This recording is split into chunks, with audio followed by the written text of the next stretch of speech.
So what can you do in such a place?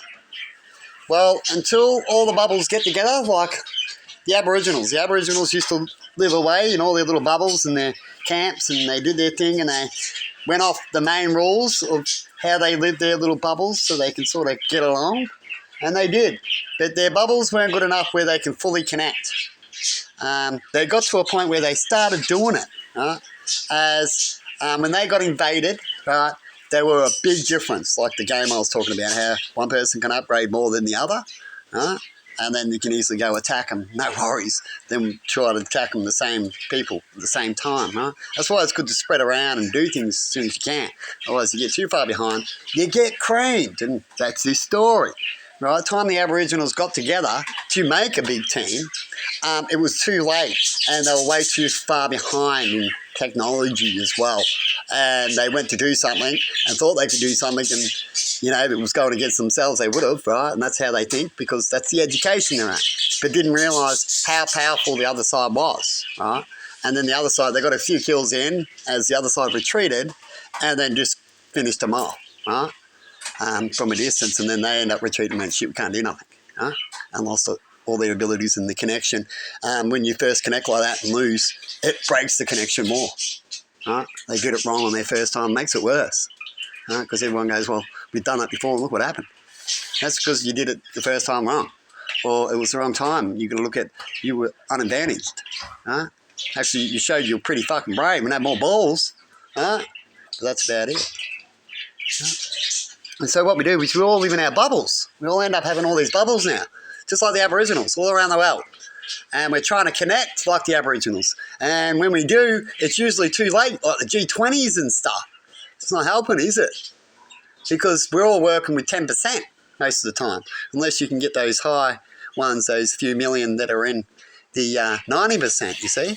Because that's where you should be advertising. If you wanted to advertise and make money, where would you advertise? You just go to them, wouldn't you? Just go to them. You want to fix the world? You don't need to tell the world and ask them. Just go to them. Fuck! You want to fix the world? Go to them. And then when you push their button, you go, hello, because I worked for the Coast Guard, I selling raffle tickets and went to the rich people, and they had big gates here. Beep. And you go, hello, and they go, hello. And who knows what you get. And you go, look, I just want to have a chat about the Coast Guard and about helping out and how things run, and you might be a person that gets lost out there and it's hard for the Coast Guard to do things, and I'm trying to get this out. And a lot of times when you're trying to get out, they go, I don't care. Well, you get it all out, they go, no, it's all right, we're cool, because they've got money, they're in their own bubble. They don't need the Coast Guard, you see, as far as they're concerned. In fact, when she gets bad in wars, they're the first to go, because they can, you see. They don't care, right? But you need to drill them. You need to... This is where you want to protest now. This is where you go, now, listen here. You got some money. You got people, I know you don't care, but I want to tell you something. And then they shut you off and you go, you dirty little rat. How do we fix that? Who do I go see? Who has a badge to talk to this cunt? Just have a talk to him and get an answer, and then we'll leave him alone. We really would. We're not bullies like that.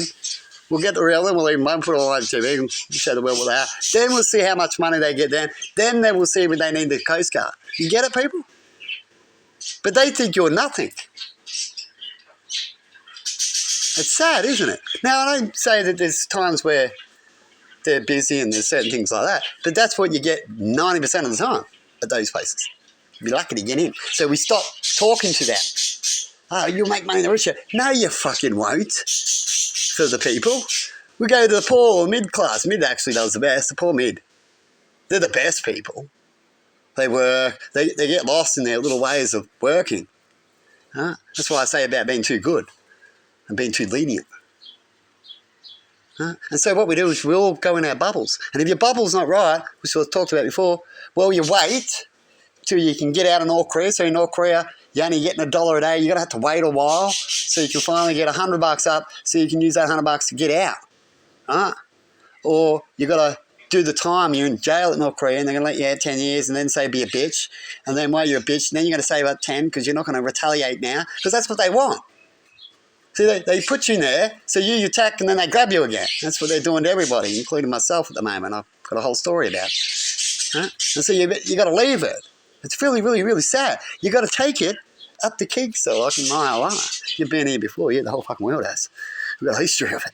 And so you got to take it. It's patience. And then after that, then you go to your own bubble. You move, you travel, you hopefully pick the next spot better. Right? And don't have an outcome like the Aboriginals. Right? And when you're in a smaller bubble, you have less complaints and easier to move on to somewhere and find the right spot. But make sure you really research. Better off if you want to restart to go somewhere where there's not much people around, as far as I'm concerned.